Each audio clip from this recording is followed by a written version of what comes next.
It can be easy to take consensus as fact. The community at large is like something, so that must elevate it above mere opinion into something greater and more ethereal. Of course, this is a bit of a double-edged sword, as it can be fun to counter the tide.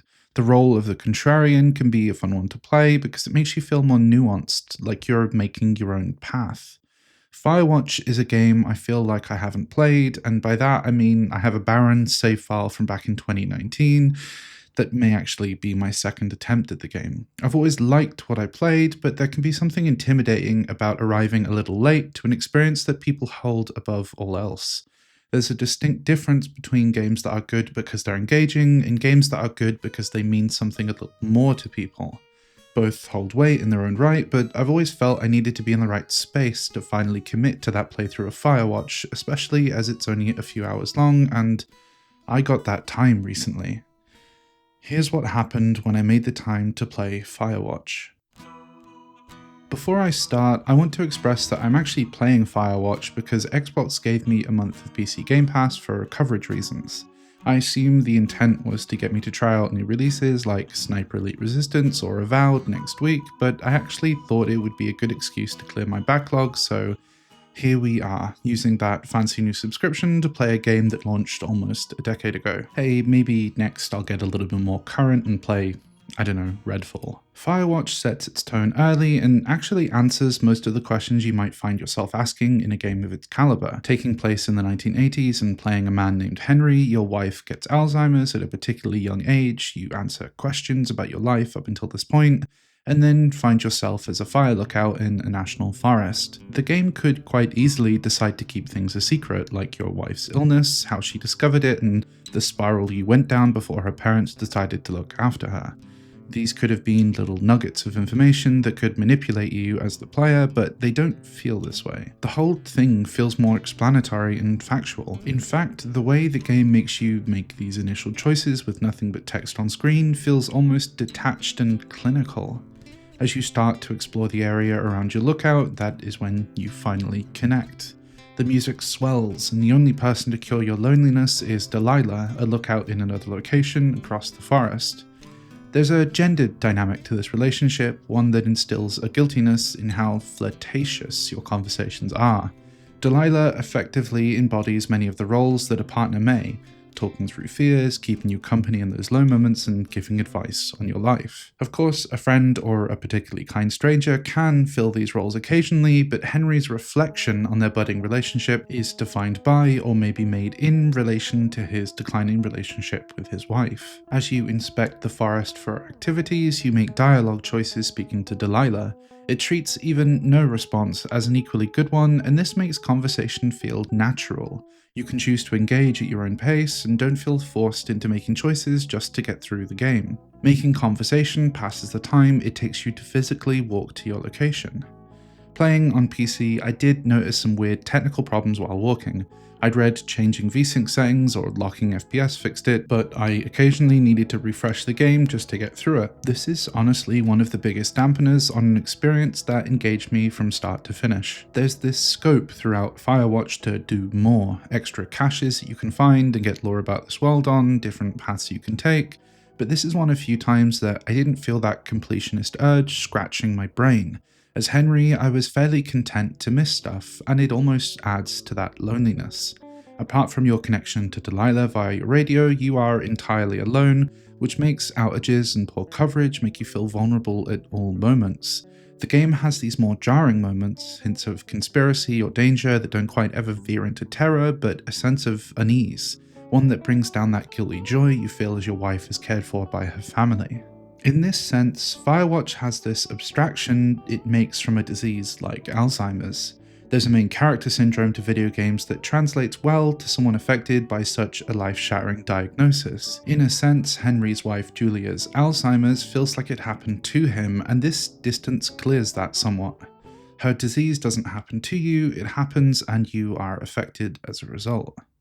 I don't plan on spoiling the ending, as it wasn't spoiled on me in all this time, and I still really liked the game, but I will muse on it briefly here. At the time, Firewatch saw one criticism consistently: the belief that the ending is unsatisfying or otherwise messy. It doesn't quite pay off the build-up and just falls. I don't think this criticism doesn't have legs. It actually feels like a very reasonable interpretation of the game's themes, but to me, it mostly affirmed those feelings I had throughout it. The need to make everything about you as a player is sort of dropped, and you realize many of these pieces you are connecting and conspiracies you are making aren't nearly as clear as they once felt. It is life-affirming, but not nearly as grand as its facade would otherwise put it. It's not an escape into the wild for Henry to get in touch with his roots. It's that sort of life-affirming you get from going on a walk or doing the dishes. Everything is just a little more mundane than that. There isn't really an escape here for Henry, just momentary escapism, and that distinction feels important and intentional. It's also a game that reads a little differently now in 2025 than it might have almost a decade ago. There's a more obvious point in drawing comparison to wildfires in America, though that awareness has been around much longer than that. However, I think there's something interesting in the light ways the game even touches on politics. It sets the forest fires of Yellowstone in 1988 as a backdrop for a sudden influx of cash for fire lookouts, and name drops a moment where journalist Dan Rather accuses Ronald Reagan of not caring about it on the news. This is about as direct as it gets, but Henry's relationship to Delilah also reflects on masculinity, something that informs that gender dynamic I was talking about earlier on. That conversation is pointedly self-aware. Almost every person in the park is implied to be lonely, with one particularly saddening relationship between two park rangers coming out purely in notes left in caches. Ron and Dave are friends, and it's implied there's an unreciprocated love there, but that is mostly held to Dave himself. He was attacked in a homophobic rage at a bar and seems to have entirely disappeared. You can find a song from him, and it talks deeply about isolation and the need to escape broader society, something that makes much more sense in the light of his sexuality. This one-sided love story plays out years prior in 1986, just a year after President Reagan officially acknowledged AIDS, something that was likely ignored for years due to its high presence in homosexual men. I could talk much longer about the specific ways that Firewatch suggests both isolation and people can kill you, but I also think extrapolating too much can spoil much of what makes this experience work so well. It has these clashing themes, and you pick up on strands as you flit through, placing yourself in the unfortunate shoes of Henry. It's a bit of joy in itself to do that as you feel like a tourist, leaning on that sadness, or at least I hope you would feel like just a tourist here. I've only ever had an extended amount of time around one person who had Alzheimer's, but the person I met was one who had already been affected for some time, and I remember distinctly feeling guilt about how much of their affliction I saw through the lens of myself. The person I met was already so majorly affected that I didn't actually know who they were before it hit them. Being a teenager still trying to figure out who I even was, I took this information in a very self-absorbed way, and there's a parallel to Henry I found here. No matter how you express yourself or even the role you play throughout the story, every bit of information is filtered through Henry's eye, and it makes the whole thing feel selfish, but in a very intentional and emotional way. Outside of journals Henry writes, there's not actually much you find out about Julia. You are given an explanation of her predominantly through things she's lost. The game's aesthetic cohesively adds to this feeling. The cover art is reminiscent of those Works Progress Administration posters from the early to mid-1900s. You can spot some truly gorgeous national preservation posters that it takes clear influence from, and the game's style is in line with this. There's a certain stylized realism to the way that scenes feel clear and proportional, but also have an element of cartoon to them. It never fully verges into either category and feels distinct. The music in line is fantastic. Mostly driven by acoustic guitar, it feels like it only ever dares to get in the way of that conversation to enunciate a point, almost like a full stop at the end of a particularly brutal sentence.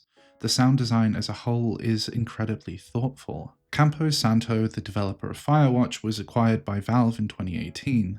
There are much worse companies to be acquired by than Valve, like, well, most of them, but I can't help but lament that decision somewhat. Valve seemingly gave Campo Santo freedom to work on what they wanted to, and after some of its staff were subsumed by the development of games like Half-Life Alyx, I don't know if you've ever heard of it, their next game, In the Valley of the Gods, was put on hold. On Steam, In the Valley of Gods now says its release date is December 2029, but it's effectively temporarily abandoned as far as the public is concerned. Campo Santo removed mention of it from its Twitter page, and the quarterly reviews on Campo Santo's website haven't been updated since 2018. With the turmoil in the games industry over the last few years, we don't know if Campo Santo would even exist today without Valve, but seeing teams this passionate and bright sucked up into the wider, higher budget industry does make me wonder what happens to those teams with smaller ideas. From context, it seems like they could do that under Valve, but there are always bigger projects to work on.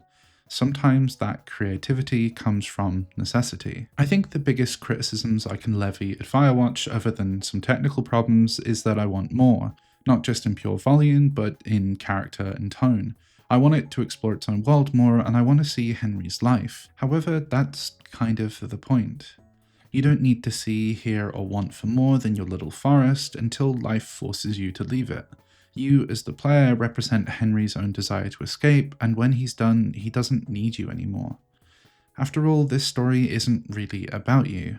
It happens, and you are affected as a result. And those are some of my thoughts on Firewatch. I feel like I could go for much longer, but also I don't really want to spoil why someone would play this, especially when it's pretty cheap to pick up and on Game Pass. I think it might be on PlayStation Plus. I'll put a little thing here if it is. I think I had it on PlayStation at some point. Anyway, I'm rambling about nothing. Yeah, thank you to Xbox for sending me the code for Game Pass. It's nice to give these games a try. I think this is my first time with Game Pass in a while. I think I cancelled mine like last year, mostly because I had too much to play, and I always have too much to play, but there is some stuff on there I feel like I should get around to, and Avowed is out soon, so I'm quite looking forward to another Obsidian RPG. Anyway, if you enjoyed my thoughts and want to hear more from me, subscribing or giving this video a like really helps me.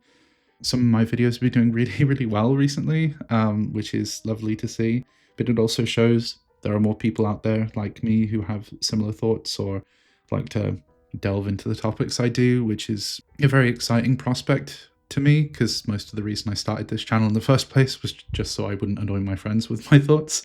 I can just get them out there and then I'm done with them. So the fact that anyone cares means a lot to me. And yeah, thank you if you've watched, thank you if you've liked, thank you if you subscribed. Just thank you. Do let me know if you happen to play this game, or if you've played any you think I've missed out on, or that I should really give a go, because I love to get personal recommendations. I think they're always my favorite. I always try to make a little list of movies, games, music, anything that people recommend, and I'd like to add more to that list. Anyway, thank you for watching.